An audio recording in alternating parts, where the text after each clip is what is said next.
to another episode of Automation Ladies. This time we are Hey, I'm struggling. I don't have any sound.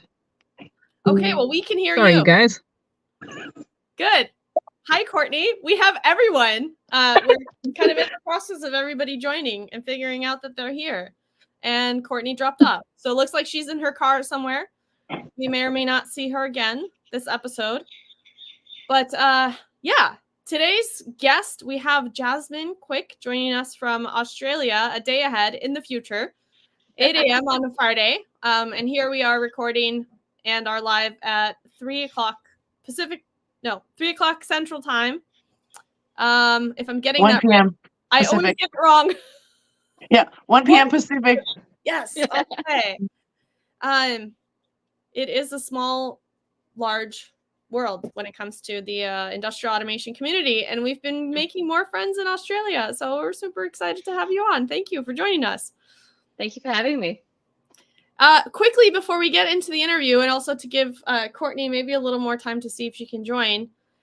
Ali, it's been a while since you've been on the show. How are you? Yeah. What's going on? I am good. Well, no, I was going to say, speaking of like other friends in Australia, Phil is just said morning, guys, in the comments. And yeah, there are actually like hats in Australia, like from us. Magic, I think it was like, what fair was that? Like we gave someone at a trade show. It was ICC, so Inductive Automation. Oh, wow. Conference. Okay. So Sacramento then. Okay. But yeah, no, I'm good. I was just on a call with someone from Sacramento like 30 minutes ago. We are everywhere. We are everywhere. All over the world. And Courtney, hey, can you hear us now? Yes, I can. I disconnected and put my headphones in. And it's not coming through the headphones, but I got sound, so I'm not going to complain. Where are you? I'm outside of Tech Labs. Okay. We can talk about that another time. Do you not want to talk about Tech Labs today? I'm cool talking about it. I just don't. It's a lot. It's a big pile of stuff, and I don't want to steal the thunder here. Okay, let's talk about that in the new year then. There's a lot brewing with Fast One and Tech Labs and PCE and all of us because we can't stick to doing 3 things at a time. It needs to be 4 or 5, right? Yeah. Well, I'm glad you're here. I'm glad to be here. Thank you for letting me in. And Ali, and those of you that are listening on the podcast later and not watching the live, Ali's got a really great, bright, like a vibrant blue PCE hat on and a matching shirt. Was that a on purpose today, Ali? Yeah, I have this like wall of hats, and there's like 10 of them now, and I just pick them. And like I found this shirt like earlier, and I was like, I have a hat like that, so I was like, I did that on purpose. Nice, I like it. Jasmine, do you have any hats for your company? I have a beanie somewhere. Nice. I haven't seen it in a little while though. Yeah, beanies. I'll get you a hat. Thank you. Well, I guess since you are the guest of honor, thank you so much for being here. We'll start with our standard question and then see where this goes, which is, can you tell us a little bit about yourself and maybe who's there with you and how you got into industrial automation? So to start with, this is my baby Susie. I'll put her down now. She doesn't like being picked up like that. I love Susie.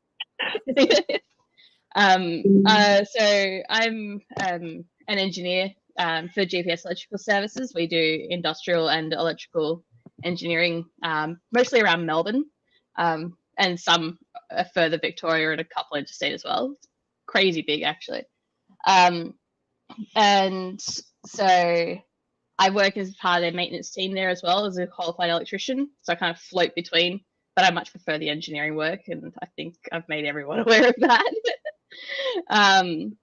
And so I got into industrial automation kind of fell into it through high school, and had to do a cert. Year 12, I had to do a cert 2 of something because I didn't want to do the uni pathway. And because my dad's an electrician, I just kind of picked it there. Got some work experience at one of the local manufacturing facilities, and as part of that, they put me in their automation team. And I distinctly remember the manager just giving me a 17-slot control logic chassis with a laptop and saying, "Take this home and do something with it." And I was like, I don't even know where to start with this.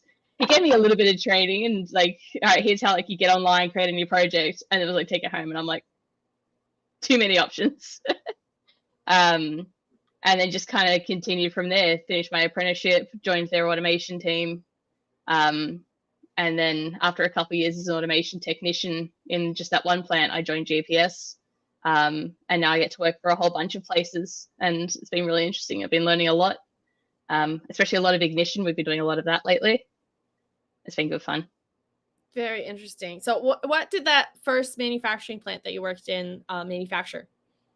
So they make plasterboard, gyprock, plasterboard and cornice, okay. And yeah. Gotcha. So they had 2 production lines and a couple like supporting plant processes, and I used to think that was big just because the factory itself is big, because gyprock is a big product. And then I've been to a few other of our clients now, and I'm like, there are 7 or 8 production lines here or more, and like 30-something robots. And I'm just like, this is Candyland. Nice. How have you found like communication with like operators in the plants? Like what's your experience like that been? For the most part, it's been all right. At my first company, I had a bit of protection from my dad used to work there, so people didn't try anything weird. And by the time any new people were coming through the team, I was established in the team, so there was never any friction from that side. And they're all good people anyway. And even in the working for GPS as a contractor, and you're going to a bunch of different places, I find people don't tend to give me any sort of weird issues at all. There was one company I was doing a bit of maintenance for, took a while for them to learn that the woman responding to maintenance calls was the electrician and not sanitation, because they were all on the one radio channel and it all sounds the same. But once they learnt that, then they were also pretty cool. And every now and then I'll go back there to cover another shift, and they're just like, "Hey, how's it going?" So yeah, it's always been pretty good. I've always worked with pretty good people. Yeah, I found that a lot of them like are willing to share, but like you have to, share information. And so I found like they know they're extremely valuable in like even design. And that's one of the things I learned early on was just like, if you're going to design something for a process, and really huge companies, including like, Procter and Gamble will have their operators like come to like the factory acceptance tests and like look at the equipment and like say what they want, and they'll like you'll have like engineers work with them and change the screens to make them like what they really need, not what they're used to, versus whatever it is that we want to say, or that matches our P&IDs or whatever it is that we're like doing. We can do it as clean as we can, and then they should be the last ones to actually like say bless it. Yeah, definitely need to have them approve what they're doing, because otherwise, if they're going to use it, if they don't like it, they either just won't use it, or they'll do their best to defeat it so that they can use it the way they need to. So, and they will defeat it. They will defeat it. And if you design something, like you need to know that, and you should like not beware, but like work with who's going to go at your stuff. Like, because if you don't care about that, that's kind of crazy. Because they're going to do exactly that. Like, it's not going to live out its full life because you didn't try to actually like, teach how to actually use it, and show those people respect that they're going to, take care of my machine, please. Like, you can even ask them that, like, can you please like take care of my machine? Like, these are all the ways it can break. This is up to you. Like, please. I wanted to you mentioned in year 12, so we speak about school a little bit differently in the US, and I grew up in Iceland partially before I came to the US, so we also do things differently than here. But do you have like primary school that goes through year 12, or how do you section those like schools off? And when can you choose to stop schooling? And what are kind of the options? You mentioned you didn't want to go to uni, so that would be like going to college, we call it in the US, or university in some cases. But can you tell us a little bit more about the education system, just from your perspective in Australia? And is going your route kind of common, or is that something different that you chose, kind of just based on, I guess, your dad, you having seen that option? So in Australia, the schooling's split up into primary, which is prep, so about ages of 4 or 5, sometimes 6, through to grade 6, and that's your primary school. And then you have your secondary, which is years 7 through to 12. Okay. And that's when you start getting more of your you can start picking more of your electives from like year 9, year 10, and then it used to be when I was going through the schooling. Years 11 and 12, you had 2 streams. You had VCE, for Victorian Certificate of Education, which was if you're going through to a university pathway, and you would complete all these big exams at the end of year 12, and you would get what they call an ATAR, so university entry score, and you had to have a certain number to be able to get into certain courses, depending on what the university set. And then there was VCAL, which is what I did. Victorian Certificate of Applied Learning, which is much more your vocational route. Not every school offered that at the time. I changed schools at year 11, and the school I changed to offered that VCAL option. And I did VCE for 1 year and absolutely hated it. Decided I don't like math, and so I go be an electrician and do a lot more math. And then I hate that, and I go be an engineer and do a lot more math. Make it make sense. So you don't like math to be an engineer or an electrician. You have to put up with it, probably, but you gotta put up with it. But for the most part, it's all working out. It's nothing like super crazy complicated. But yeah, so in year 10, you kind of pick which pathway you're going to go. The default pathway tends to be the VCE. It's just kind of the default assumed because everyone wants to go to university. And yeah, so VCAL is much for if you're going for a trade route. For girls, it could often look a lot like a hairdressing or an animal care, or I think they're becoming more and more common for like your more traditional construction type trades.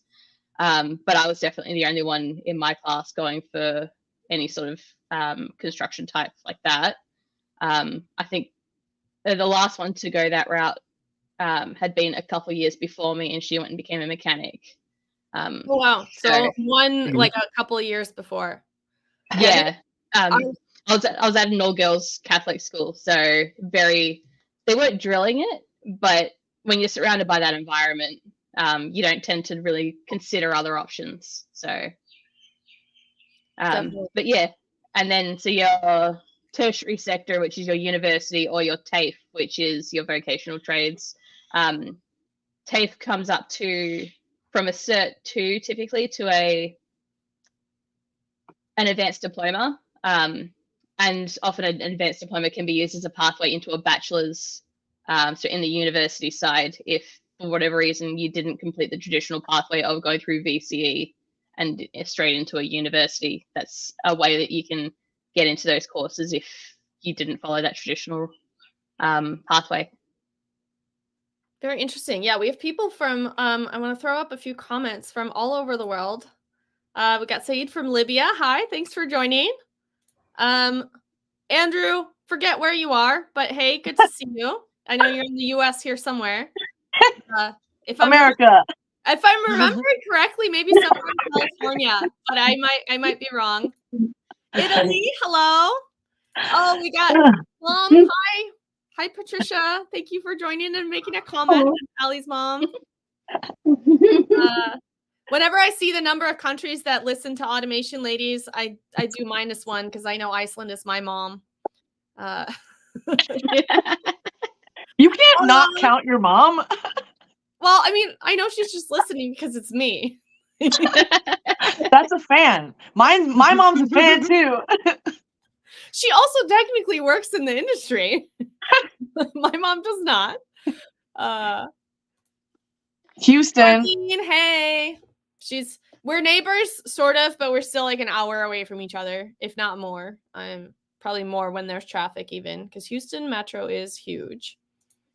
I was talking to Caleb about that, about just how Like, if you live in Texas, visiting a friend is like worthy of 4 hours of your time, like in a truck, like to drive all that time. And like, I'm from not that, and so like not from Texas anyway. And so like I've lived in cities like Chicago where my friends won't come visit me if it takes 45 minutes to get to me. So they're like, there's no way that I love you enough to visit you by driving 45 minutes each direction. Where in Texas, they'll just do like hours, which is amazing because everything's so spread out. So if you want to go see everything that's there, you're going to drive a lot. And so they just love driving. Everyone has to love driving in Texas. You just have to. And ideally, you have a white truck. That's Service truck. Marlene says that means they're not dedicated, Allie. Yes. When I moved to the Bay Area, I lived in the East Bay, and a lot of people that I worked with lived in the city in San Francisco. And there's one bridge that connects the two, and it takes about 10 minutes to drive across the bridge when there's not The traffic. Bay Bridge. The Bay Bridge. And I did not get it. I was like, why? Why? Like, oh, people just don't cross the bridge. Like, they will never come over to the East Bay. They live in the city. And I used to go to the city all the time to hang out with them. And then at some point I got older and crankier, and some of those friends moved away, and I stopped going over to the city as much, even though it really wasn't that far. And then Australia has a lot of desert, and it can maybe like Texas. Like, how far will you go for your friends, Jasmine? Well, I've flown up to Brisbane for one of my old best friends, but she's now moved back down to Melbourne. So from south to just past halfway north, really.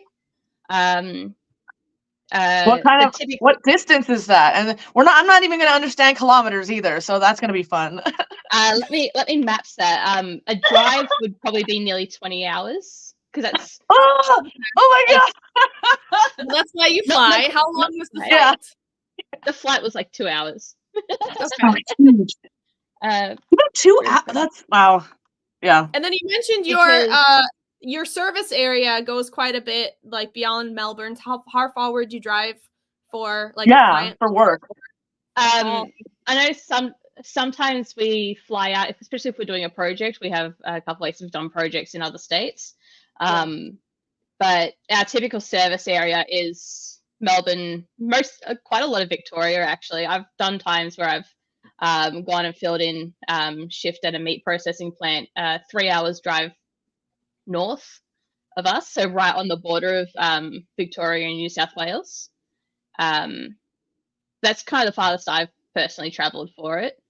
And when we do shifts like that, you get put up for overnight. Yeah, you don't want to be driving back 3 hours back and forth for every shift. That's for sure. No, that'd be quite a long way. That's typically the first I've had to do. I tend to stick probably within an hour of Melbourne is my typical area of work. I just haven't really needed to go too much further than that in my day-to-day. And when so you do, how long are you out there for? Like, what's the longest stints you have to do? We tend to do 8 to 12-hour shifts, depending on what the client needs, especially if we're filling in. When I'm just doing engineering work, I'm just in the office for roughly 8 hours. Sometimes a little bit more, sometimes a little bit less. I try to keep it pretty well even. But for maintenance shifts, it's traveling. It'd be probably about an 8-hour shift to 12 hours. A lot of 12-hour shifts. A lot of manufacturing and food and process just do like a 12-hour rotating shift. Do you sometimes do night shifts or days only? Yeah, I've done quite a few nights. Trying to do a few less of them because they make it an absolute ruin of the rest of the week.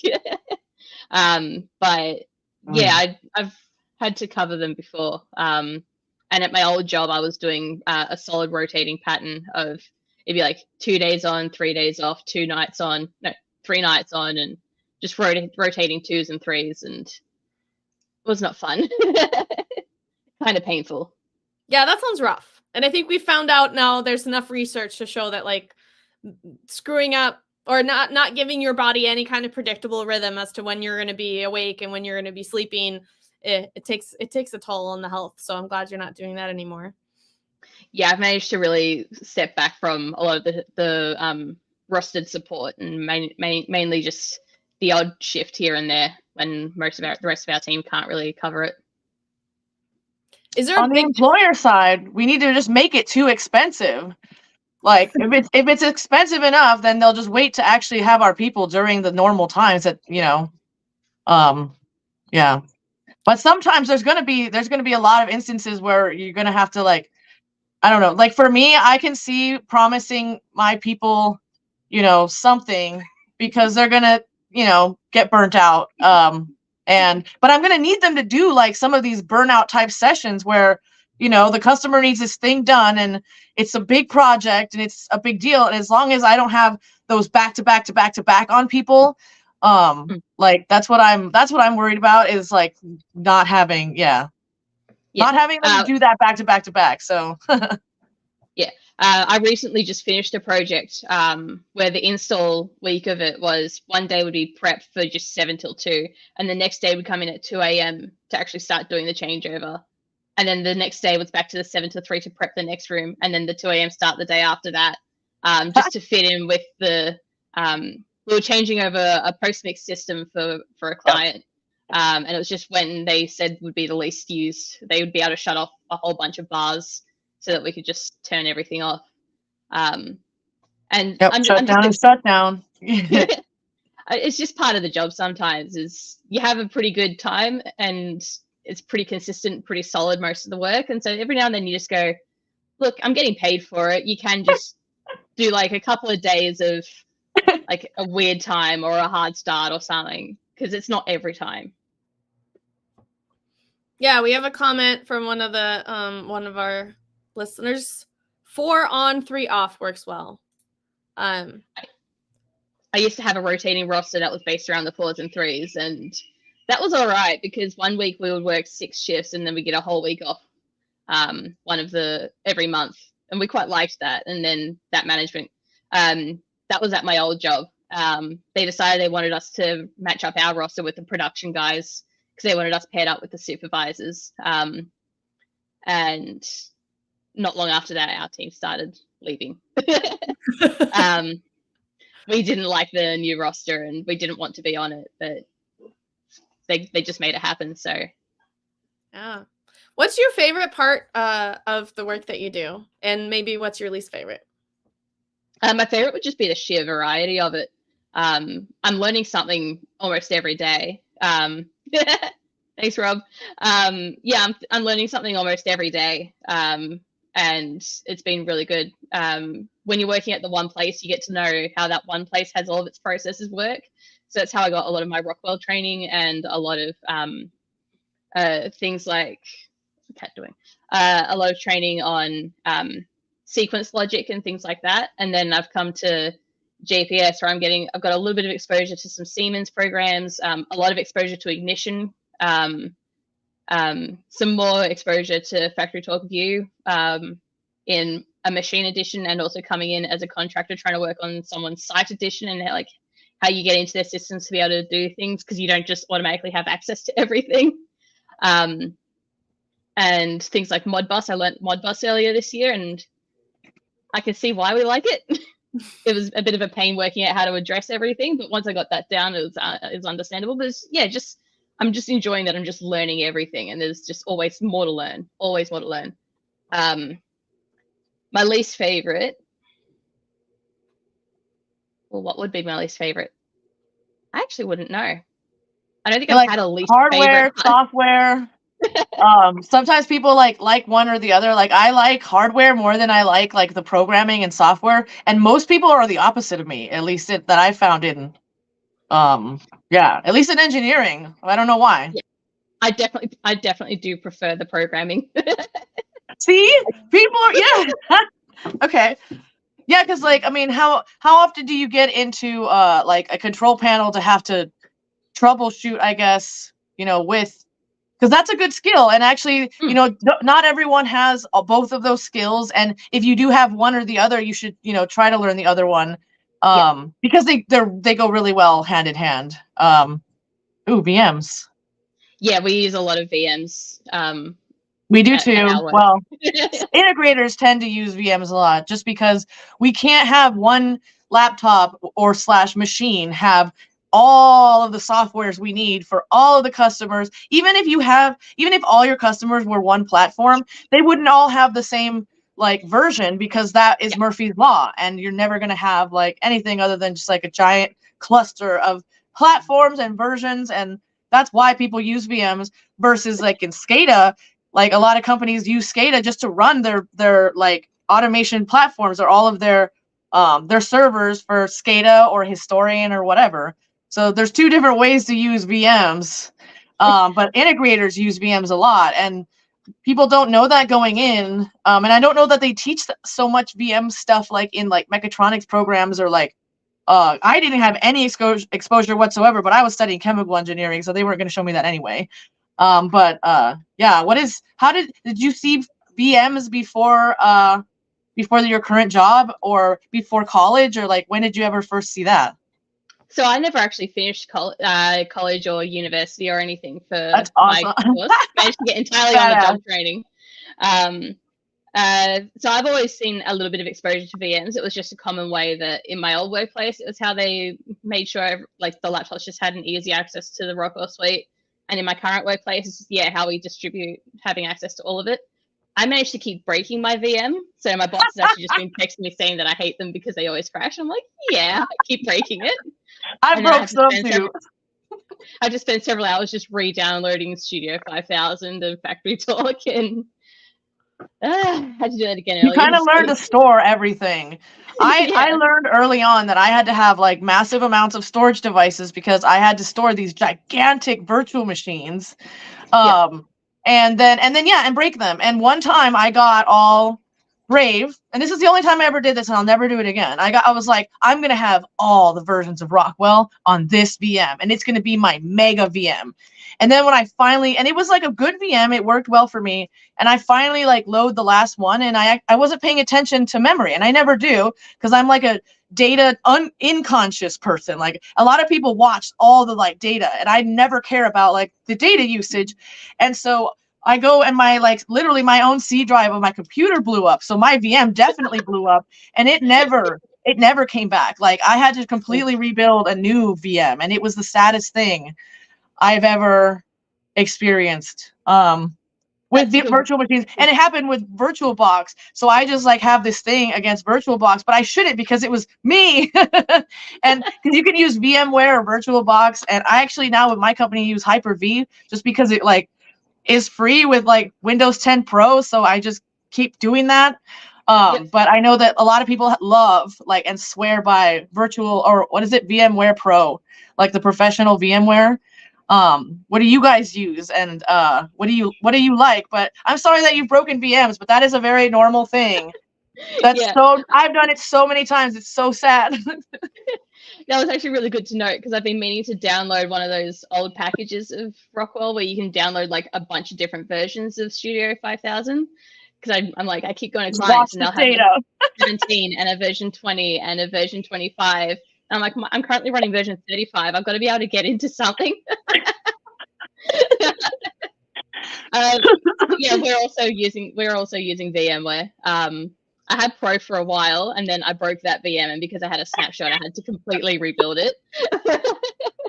So I just use the regular workstation at the moment. For people who aren't watching, maybe I'll just explain what a VM is. A virtual machine is like we all have our computers, and we kind of understand like they have operating systems on them, and you're like, oh, I have Windows 11 or I have Windows 10. Well, you can have like something called a hypervisor that's like playing multiple other computers outside of the one that's actually like your host or your computer. So you can have a laptop that actually opens up other computers so that you can use softwares on those other versions, and they don't have to be the same version as what you have. So you could play Windows 7 or Windows XP or like Linux, or you could play all kinds of different machines on your hypervisor. So like literally there's a software based thing that you can play other people, like your other computers that, and this is kind of how servers work, but like that's what a virtual machine is.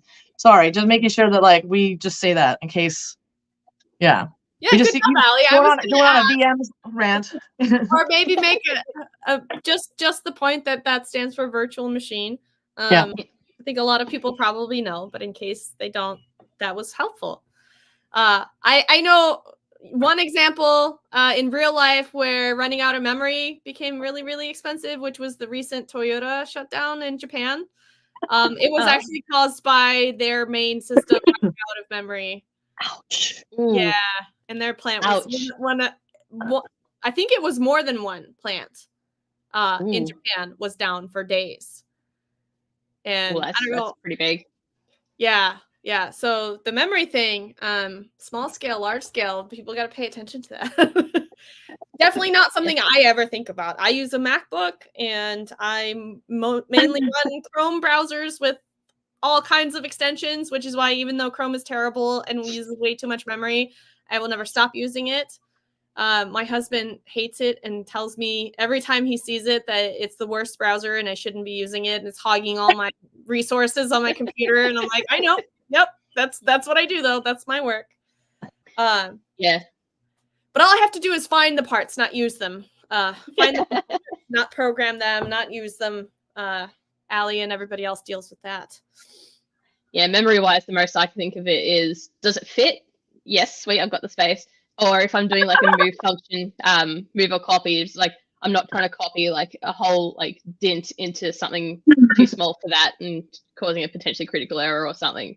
And that's kind of as far as I think about it. Well, and then you also have to think of RAM, and like that's the next level. Is like how slow is your computer, and like is that your fault or is there something else with the programs going on? And I thought I was amazing because I made sure all of my computers had like at least 64 gigs of RAM. And then Sophia comes along and she's like, mine has 128 gigs of RAM, and I'm like, what kind of gamer system? What? I think she does like camera stuff too, so it just like makes sense to like, you know, like have just like insane amounts of RAM. But I'm just like, okay, I don't know. I was impressed by that. I was like, I guess I need 128 gigs of RAM. Yeah, I'll be like, oh, I have camera systems. I'll just be like that. Yeah, I have to do videos. That's why I need all that, and gaming. Jasmine, you mentioned earlier that when you went into a plant that had multiple production lines and robots, it felt like Candyland. Did you immediately feel excited about this stuff when you got into it in the beginning, or did it take some time to kind of warm up and see the potential and get excited about it? No, I was pretty excited about it straight away because and at the first time it was just the novelty of, hey, I'm in an area with robots. And that was back at my first job, which only had about 5 robots, and at the time we also had a fleet of 13 automated forklifts, so that was pretty interesting. I would go in on a Thursday for work experience. We'd be calibrating the navigation on the robots, and I'd go back to school the next day and say that I made multi-million-dollar forklifts do donuts, but it's a bit of a stretch.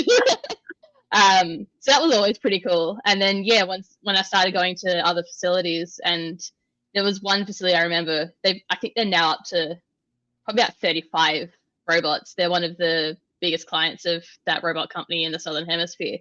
And just walking through their production line, and every production line had at least 3 robots on it, just going super fast.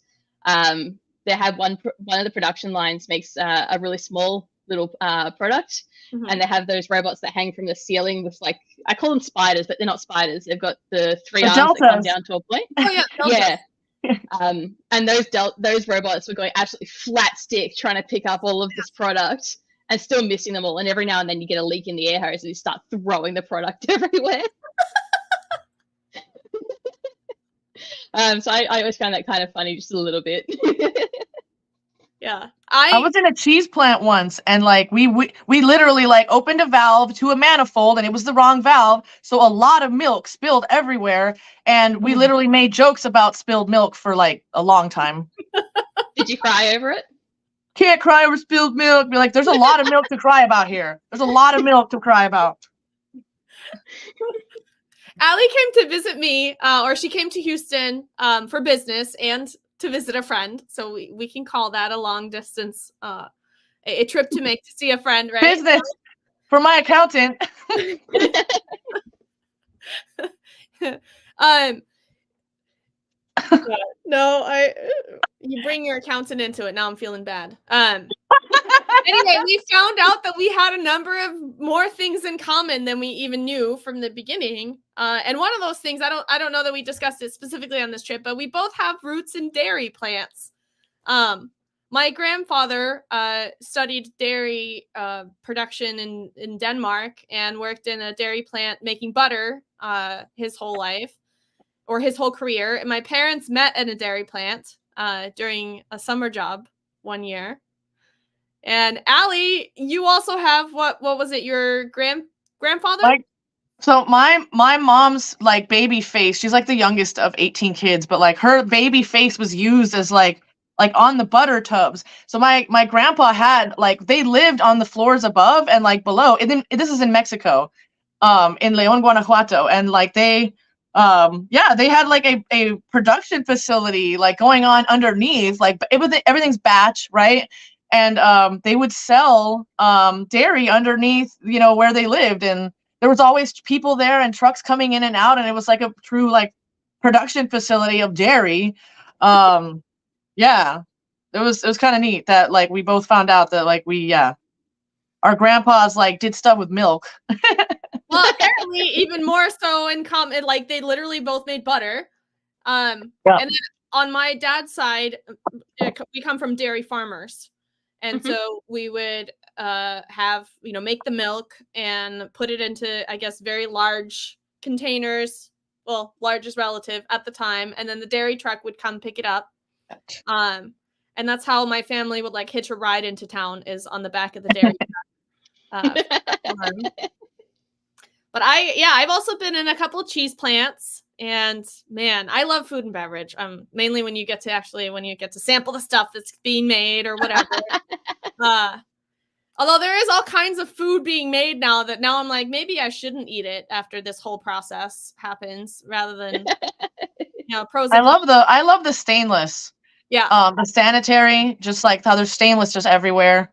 And relatively clean depending on which facilities you're in. GMP usually.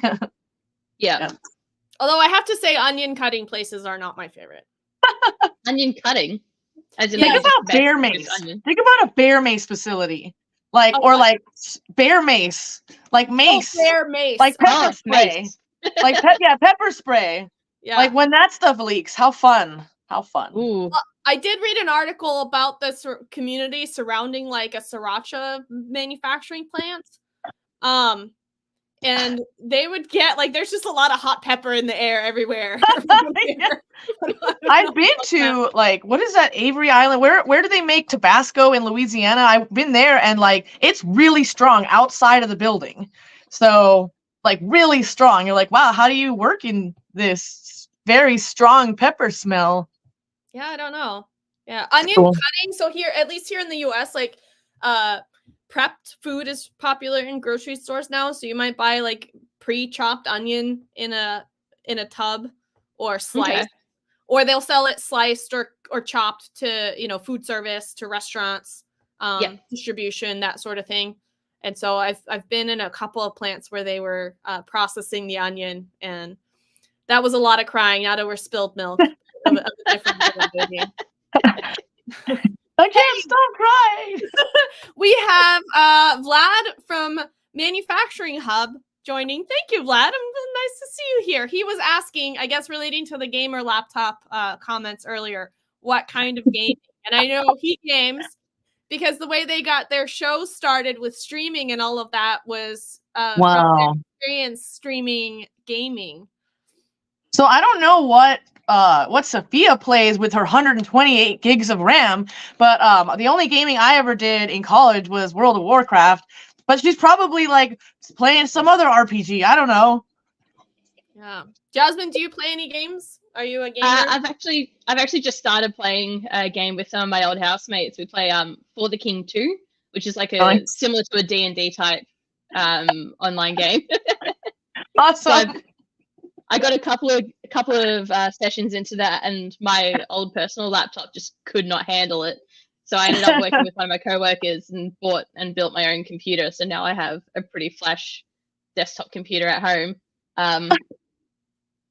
Did you ever play any like first-person shooters? I played Perfect Dark. I used to try and play COD with one of my exes, but I can't get. I don't have the hand-eye coordination for it. I'm just kind of like shooting everywhere and hoping that I hit something. Like, that's funny. Somebody recently said to me that if you're in IT and you don't play games, that's a red flag. Like, what are you? Interesting. Controls and electrical is not necessary. I mean, it's adjacent to IT, but not the same.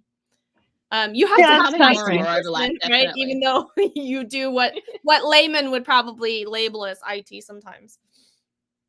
It's definitely becoming more and more common. Like before I started doing my old role, I didn't even know how to set an IP, and that was one of the first things that my old manager ended up teaching me, and setting up networks across the site because we're having all these dead spots. I crashed the network there a couple of times by I was supposed to add a router into one of the switch rooms because it was a bit of a dead zone, and it was all through a managed switch, and I couldn't get into the managed switch through the corporate computer because they'd locked that all right down. And I was like, oh, what's the worst that can happen? Just plug it in and send it. And I dropped out the NAS over Christmas. And then I came in the next day and did it again. I'm much better about IT practices nowadays, but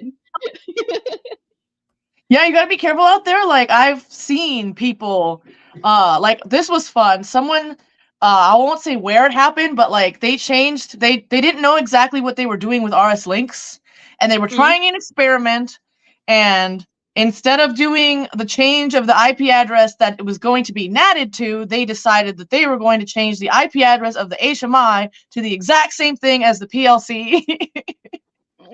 And then they didn't talk anymore, and everyone freaked out. But yeah, you have to be careful what you're doing, and if something has an IP address and you might change it, like don't even mess with that until you know what's going on, because IP addresses should scare people until they understand them. So if you see them, leave them there. You see gateways and IP addresses, like do not delete that stuff or take pictures of them. I don't know, just don't if you're a new person to like IT or controls engineering or any of that stuff, like pay attention to that, because yeah, you can't just be going out there doing stuff, and there's a lot of damage you can do, and you need to remember where you did the thing that you did. Especially if you already if you're super comfortable with like your own stuff and then you go mess with like industrial networks, like yeah, you're gonna cry. One of the things be gentle. One of the things I get scared about most going to new sites for engineering work is if I haven't had a chance to speak to anyone in their engineering department yet and be like, can you give me an IP address for my laptop?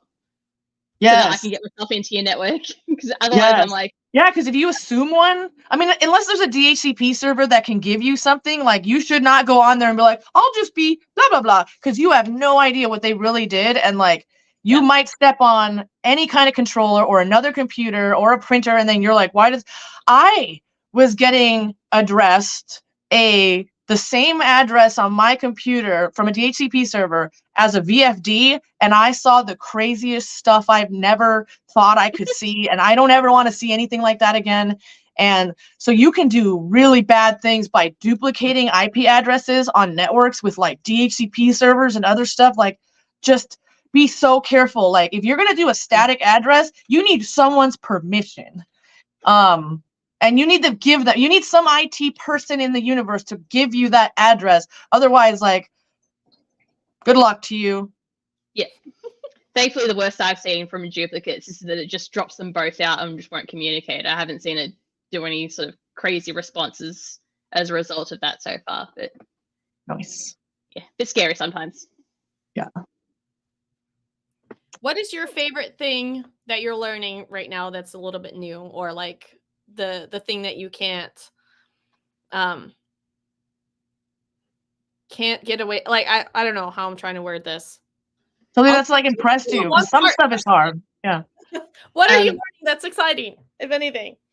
I probably keep coming back to it, but ignition, to be honest. I've been really enjoying an ignition perspective, especially. We've been doing a lot of projects where we're converting whole sites from factory talk to Ignition as a site's new SCADA system, or an entire company's new SCADA. And so we've been smashing out quite a few of those projects pretty well. We've got it working out how to really keep them to that ISA standard, and still get that little bit of personalization from like some labels and maybe a banner color or something. But when we're starting to have some really good momentum with those sorts of projects, and it's just, I like seeing a project and we get it, and within a couple of weeks we've got it half built already, and then we just need to be allowed to get to site to actually start start actually just commissioning a lot of it. I recently finished one for that company up in far north Victoria that I was talking about earlier. Where we converted their entire site, and I worked with one of my fellow engineers to do a lot of the refridge system.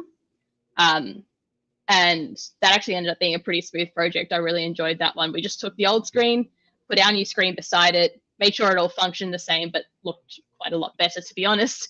And so I've been really enjoying those projects and just learning how Ignition works and all the sorts of tricks you can kind of do within it, especially if you have any sort of understanding of the coding language that they use. I keep want to say JSON, but I don't really touch that part of it. I do a little bit of scripting, a little bit of expression work, and fiddling with the bindings, and just pretty cool stuff that you can make it do. Have you got into like historians? Yeah, a little bit. There's quite a lot of trending. For one of our other companies, I built for an energy monitoring system, and they wanted reporting. So every week they get a report that has some trends, the consumption of the week, the difference between that week and the last week. Eventually, that'll also have the difference between that time period the year before as well. So they can see whether they're going up or down, about the same. So that's between those. You got your alarm historians and stuff, and and SQL. I had to learn SQL for that job, and going back into my own code to try and fix up anything it's a time, but it works. So that one, and I learned a lot doing that one as well. Like I had to learn how to use SQL for that, and I'd come across that for a couple other projects before.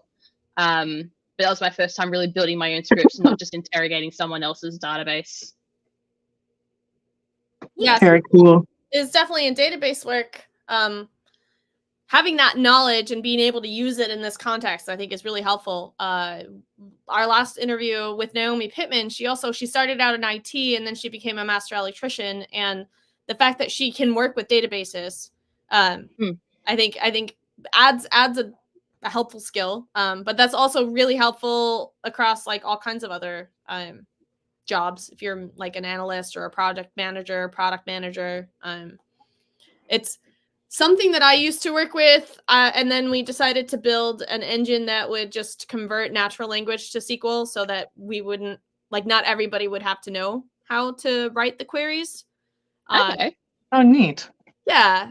We called it conversational SQL. But that was that was several years ago. Now I'm pretty sure that like generative AI can just do that without all the work that we put into it. Have you played around? Are you playing around at all with ChatGPT or any of the other like AI things that are out there? No, I haven't touched any of the AI.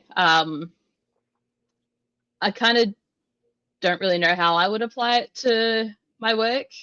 I do mostly ladder logic programming, so I don't know if it's at all helpful for that. And with how customized every project is, like you get your base template, but then everything is always so specific to what that client specifically needs. I don't know how helpful it would actually be in the end anyway. But I'm also saying that as someone who's never actually tried to use it for my work, because I also enjoy just the process of building my own programs and stuff. So yeah, I would definitely not say that it would be useful to you for like building things instead of you doing it. I think the last good use case I heard was somebody using it to check their syntax when they're writing C# code or something like that. It can be a helpful thing, especially I guess if you're more of a beginner, and instead of having to go back to another person or ask for advice, it can be helpful. But Okay. I think like formatting a report. Yeah. But like so we use it because and I've one of the ways that like Nikki sold me on ChatGPT was how it could take it can't just take and do stuff that you ask it to do from scratch, but like it's amazing at like taking stuff if you already have all the technical data or the technical like meat of something and it's just really crudely just either listed or like you can just take really bare information that is factual and ask ChatGPT to make that sound like some like more languagey, more like more like a paragraph. And so I found that that's actually pretty useful just to make reports and documentation not so because engineers are just like their reports look like I've noticed this for my whole life. Engineers like PowerPoints are black and white with letters because they're like these are the facts. And so they have all the facts and I'm like, so what about the border and like the like should we do blue on green? Who gives a shit? Like let's do the facts. So like we need those facts and everyone can like produce the facts on our end. Like the technical people can produce all of these like raw information, but a lot of the time our customers and especially like even like maintenance teams and stuff like need a little bit more information or reasoning, maybe like a report, like a write-up of why you did something. Just listing the things you did doesn't explain why you did it. And so you may get questions later or your management's getting questions or maybe a manager will take a report and look at it and try to explain something to a customer and just have no context and then just be able to say this super dry stuff that doesn't say why anything happened. And so it just becomes this like, I don't know, really helpful tool to get like engineers and technicians to like vomit technical details into a languagey document. Yeah. Like make it languagey for all the people that need it to read like that way because they can't read the stuff that we give them and understand what's going on. And that bridging that gap is like something that I've found is like I'm gonna continue to like tread these waters because at first I was like, this can't help me, this is useless. And now I'm like, this could help me for this reason. It's more like how do we communicate super dry things when we have to in like these report style, like a proposal or a report, like a really like if you're going to try to explain to the customer like they gave you some money to like explore something, is your report just going to be like a list of stuff you found, or are you going to be like, these are the reasons I looked through all these different things, or we explored this avenue because of its influence on blah blah blah blah blah. Like anyway, ChatGPT can really help you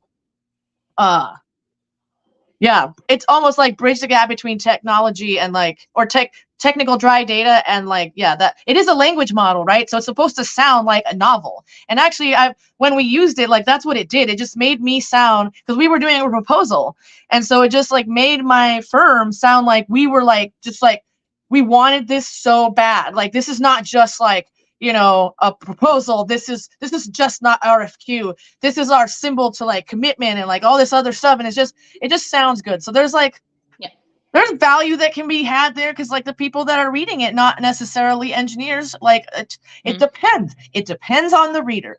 If you're going to go sell something to another engineer, then she or he is going to love just the data and the bottom line. But if you're going to sell to other people, like it's not going to always be the black and white sales that you want to do. So same thing with just like making your customers happy and having different kinds of customers. Ooh, and operators don't necessarily want to see a bunch of equations either. They want to see the point, but a clear point in a written style language. They don't want to see your ladder logic. They don't know what that means and they don't care. Like they want to see like, pictures of like the tanks and like flowery language, literally flowery. And it makes it just, I don't know, it helps people, I think.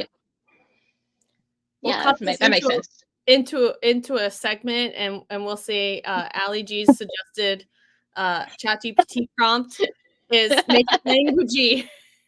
We'll see. Languagey. I'm gonna test that. I'm gonna say here's a bunch of information and make it non-engineering and see what it It's what like kids do in school, like to make reports, right? Like they're like and put a table in there and describe what's going on in the table. That skill is like missed on some engineers. They just didn't really want to do it. They're like, well, who cares if I have a table or a name? It's like, well, you want to have a table of contents reference that. I don't want a table of contents. Who cares about that? Like, okay. You don't have to, but other people are going to want one. Yeah. I don't know. So on your HMIs and things that you're designing, is that's part of the work? You mentioned that you guys are doing the ISA standards. Is that the ones where like most things are kind of gray and you're not using a lot of color unless it's meant to point something out? Is that the standard? Yeah. And we're really pushing a lot of that through. Especially because a lot of the old factory talk standard was you have like a blue background or some other bright color as a background, and then everything has a bright color for its every single status rather than just if it's just in fault. And so it's been a bit of a learning curve, just the transition to this much more muted style, but still highlighting all the key info. But now that I've gotten used to that style, I like it a lot more. It's just a bit more calming on the eyes. Do you find that operators also respond to it pretty well? Or do they some do, some don't.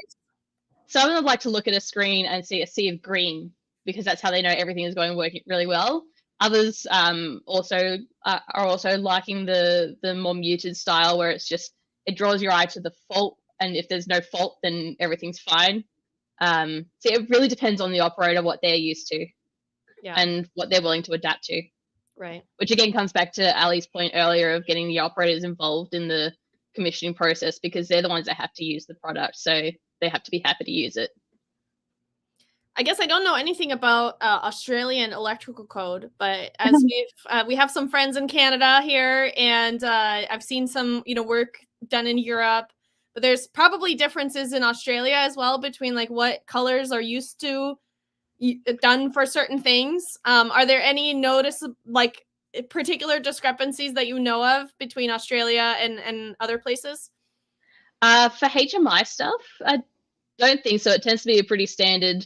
The ISA is an international standard for color scheming and stuff, and font sizes and font types, and it's a really intensive style guide.